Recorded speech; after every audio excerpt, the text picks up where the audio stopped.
This is a story that happened to my dad back when he lived in India and was around 14 years old. My dad lived in a relatively rural area that wasn't far from patches of vegetation or forests. He and his neighbors' houses were roughly connected through a small walkway and a back door as if you were entering through someone's backyard.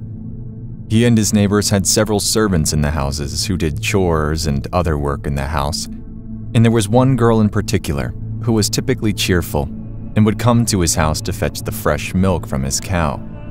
One day, she walked into the house in a very strange manner, as if she was completely tired, dragging herself through the door with a blank expression on her face, practically limp as she walked around.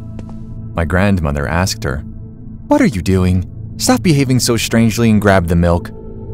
After that, she walked back into his neighbor's house in the same manner, and my dad didn't give another thought about it. Then, a few moments later, my dad heard a